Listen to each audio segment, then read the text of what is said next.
اس حوالے سے جو ہیں وہ 2 خبریں سامنے آ رہی ہیں. سب سے پہلے تو آپ کو اچھے طریقے سے یاد ہوگا, اگر آپ پچھلے مہینے سے میرے ویڈیوز دیکھ رہے ہیں تو میں نے لاسٹ منتھ ہی آپ کو بتایا تھا کہ جو جنرل فیض ہیں ان کے خلاف کارروائی ہو رہی ہے. وہ ایک الگ بات ہے کہ میڈیا اور سوشل میڈیا اس کو رپورٹ نہیں کر رہا. آپ کو میں نے یہ بھی بتایا تھا کہ جنرل فیض جو ہیں ان کو ان کے گھر کے اندر نظر بند کر دیا گیا تھا. آپ کو میں نے یہ بھی بتایا تھا کہ جنرل فیض کے پاس سوال نامہ بھیجا گیا تھا اور ان سے یہ پوچھا گیا تھا کہ جب آپ آن ڈیوٹی تھے تو آپ بنی گالا کیا کرنے جاتے تھے. اس پہ پہلے انہوں نے انکار کیا, اور جب انہوں نے انکار کیا تو ان کو ان کی تصویریں اور ویڈیوز دکھائی گئی تھی کہ یہ دیکھیں آپ آن ڈیوٹی تھے اور آپ جو ہیں وہ جاتے تھے بنی گالا. اس پہ جنرل فیض نے جو سوال نامے کا آنسر کیا تھا وہ بھی آپ کو یاد ہوگا کہ پچھلے مہینے میں نے آپ کو بتا دیا تھا کہ انہوں نے یہ کہا تھا کہ مجھے جنرل باجوہ کہتے تھے, میرے باس جو ہیں وہ جنرل باجوہ تھے. جب وہ مجھے کہتے تھے کہ آپ جائیں اور نیازی صاحب کو جا کر یہ پیغام پہنچائیں تو میں ان کے حکم کی تعمیل کرتا تھا. پھر اس کے بعد آپ کو یاد ہوگا کہ میں نے آپ کو تب ہی بتا دیا تھا کہ جنرل فیض کو ان کے گھر میں نظر بند کر دیا گیا تھا. پہلے ان کی جو حرکات و سکنات ہیں ان کو لمیٹڈ کر دیا گیا تھا, پھر اس کے بعد ان کا گھر سے نکلنا بند کر دیا گیا تھا. پھر ان سے انویسٹیگیشن کا آغاز ہوا تھا اور وہ انویسٹیگیشن بتائی جا رہی ہے کہ اب کمپلیٹ ہو چکی ہے اور ان کو جو ہے وہ گرفتار کیا جائے گا. دوسری طرف جو نواز شریف ہیں انہوں نے سپٹمبر میں واپس آنا تھا اور آپ نے دیکھا کہ نواز شریف نے بھی اس بات کا اعلان کر دیا کہ اب وہ سپٹمبر میں نہیں بلکہ اکتوبر میں واپس آئیں گے. اس کے پیچھے بھی ایک وجہ ہے. وجہ یہ ہے کہ نواز شریف یہ کہتے ہیں کہ اگر ملک کو واقعی آگے بڑھانا ہے اور حقیقی اصولوں پر آگے بڑھانا ہے تو پھر وہ جتنے بھی کلپریٹس ہیں ان کو سزا دی جائے, جن میں جنرل فیض بھی ہیں, جنرل باجوہ بھی ہیں, پاشا بھی ہیں, ظہیر الاسلام بھی ہیں, ثاقب ناصور بھی ہیں اور بھی چیف جسٹسز ہیں. تو اب دیکھنا یہ ہے کہ ریاست جو ہے وہ کیا کرتی ہے, ریاست اس حوالے سے کیا فیصلہ کرتی ہے. لیکن دوسری طرف میں آپ کو بتا دوں کہ جو شیخ رشید ہیں, شیخ رشید نے جو ہے وہ خود اپنے منہ سے کنفیشن کیا, ان کا ویڈیو تو میں آپ کو آگے جا کے سناتی ہوں. لیکن شاہ محمود قریشی اس وقت جیل کے اندر موجود ہیں. شاہ محمود قریشی جو ہیں وہ وعدہ معاف گواہ بننے کو تیار ہو گئے ہیں اور انہوں نے جو ملبہ ہے سارا وہ نیازی صاحب کے اوپر ڈالا ہے اور انہوں نے کہا ہے کہ جی پارٹی کے لیڈر جو ہیں وہ خود نیازی صاحب تھے, جو نیازی صاحب ہمیں کہتے تھے وہ ہم کرتے تھے. اب آپ کو یہ بھی پتا ہے کہ پولیس نے ان کی جو 14 روزہ ریمانڈ کی استدعا کی تھی وہ پہلے مسترد ہو گئی تھی شاہ محمود قریشی کی, اور اس کے بعد 1 دن کا جو ریمانڈ ہے وہ ملا تھا, پھر 3 دن کا ریمانڈ ملا تھا.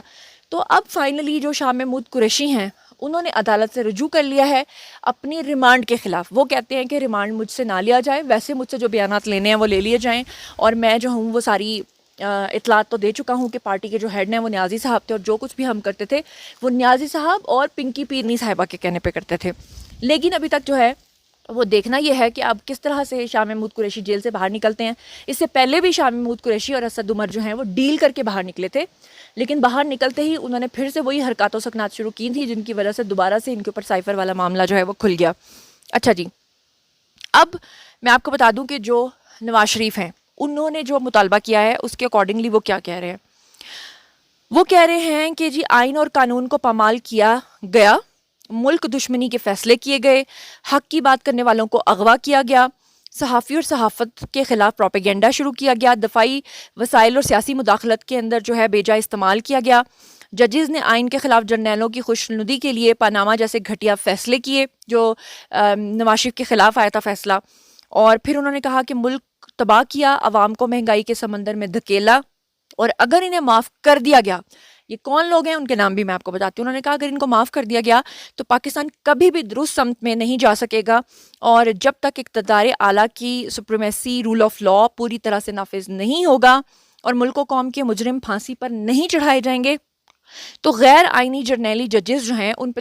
تجربات ہوتے رہیں گے. اس لیے نواز شریف صاحب نے ابھی 2-3 دن پہلے جب آپ نے ان کا بیان سنا تھا تو باقاعدہ طور پہ شہباز شریف ان کے پاس گئے تھے نواز شریف کو منع کرنے کے لیے کہ اب آپ نے کسی کا نام نہیں لینا, لیکن نواز شریف نے اپنا اصولی موقف جو ہے وہ اپنا لیا. وہ کہتے ہیں کہ اگر اب کی بار بھی لوگوں کو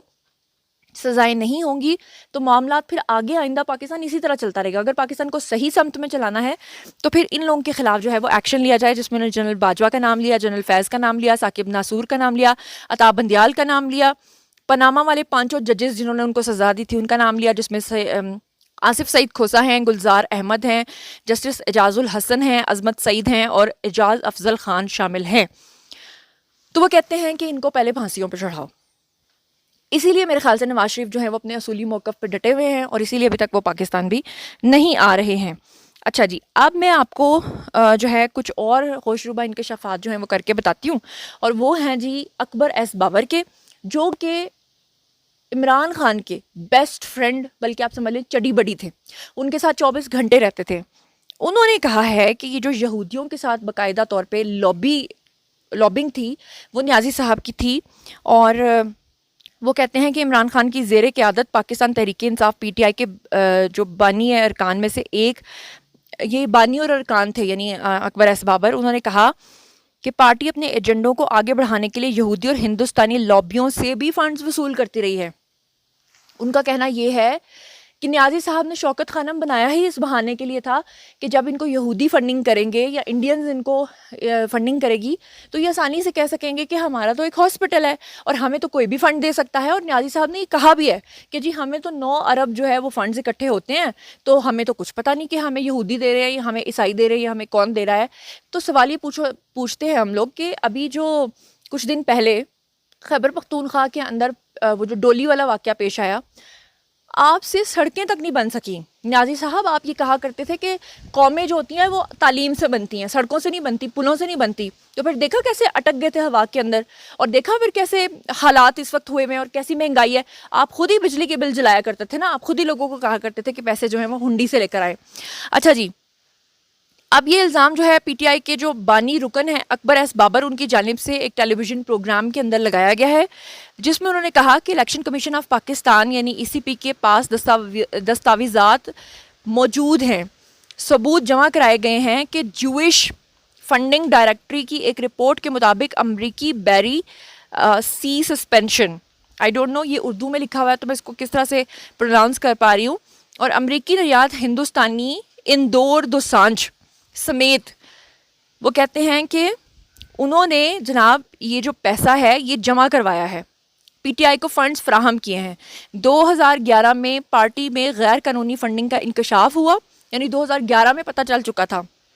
لیکن اس رپورٹ کو منظر عام پر نہیں لایا گیا. انہوں نے یہ بھی دعویٰ کیا کہ پی ٹی آئی کو غیر ملکیوں سے ملنے والے فنڈز کا آڈٹ کرنے کو کہا تھا، لیکن انہوں نے ایسا کرنے سے انکار کر دیا. یعنی دال میں کچھ کالا تھا. یعنی جب ان کو یہ کہا گیا کہ غیر ملکی فنڈنگ جو آپ کے پاس ہوئی ہے اس کا آڈٹ کرا لیتے ہیں، تو انہوں نے انکار کر دیا. اکبر ایس بابر نے کہا کہ 14 نومبر 2014 کو آنے والے فنڈز کی نشاندہی کرتے ہوئے پارٹی کے خلاف مقدمہ بھی درج کروایا،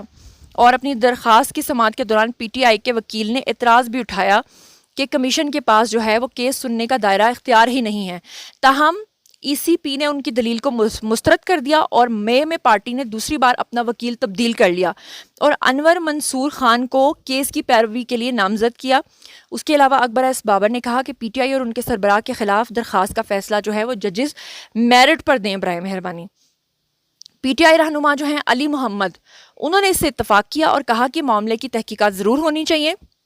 اور انہوں نے کہا کہ تحقیقات میں تمام سیاسی جماعتوں کا احاطہ کیا جانا چاہیے جن کے رہنما پاکستان میں حکومت کرتے ہیں لیکن دبئی اور انگلینڈ میں ان کے محلات بنے ہوئے ہیں. اور پاکستان مسلم لیگ نواز کے رہنما دانیال عزیز جو ہیں، انہوں نے کہا کہ یہ ای سی پی کی ذمہ داری ہے کہ وہ تمام جماعتوں کی غیر ملکی فنڈنگ پر نظر رکھیں اور ایسے فنڈز کو روکیں اور ضبط کریں. لیکن افسوس کی بات یہ ہے کہ ابھی تک آپ دیکھ لیں چیزیں سامنے ہیں لیکن ہو کچھ بھی نہیں رہا ہے. اچھا جی، اب میں آپ کے سامنے جو ہوں وہ کچھ اور ثبوت رکھنا چاہتی ہوں. شیخ رشید کا اعتراف جرم سنیے، جس میں شیخ رشید یہ کہہ رہے ہیں کہ عمران نیازی کی حکومت جانے سے 4 مہینے پہلے ہی ان کو پتہ چل چکا تھا کہ عمران خان کی حکومت جانے والی ہے. جنرل باجوہ جو ہیں وہ پنجابی میں کہتے ہیں نک و نک تنگ آ چکے ہیں، لیکن اس کے باوجود یہ بارودی سرنگیں اس طرح سے پھیلا کے گئے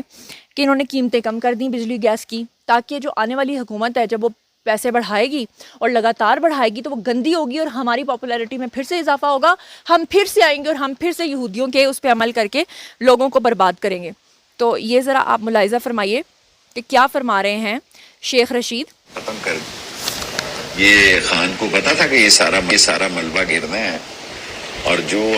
جسے ہم کہتے ہیں بارودی سرنگیں بچھا گئے، کچھ اس میں تھا نا جو اس نے 10 روپے گیس اور بجلی کی قیمت ختم کر دی، وہ بھی پرائم منسٹر تھا. مجھے آئی بی نے 4 مہینے پہلے بتا دیا تھا کہ آپ جا رہے ہیں. جو میں نے عمران خان، اس نے کہا مجھے پہلے کا پتا ہے. مجھے آئی بی کی طرف سے یہ 4 مہینے پہلے بتا دیا تھا کہ ہم جا رہے ہیں.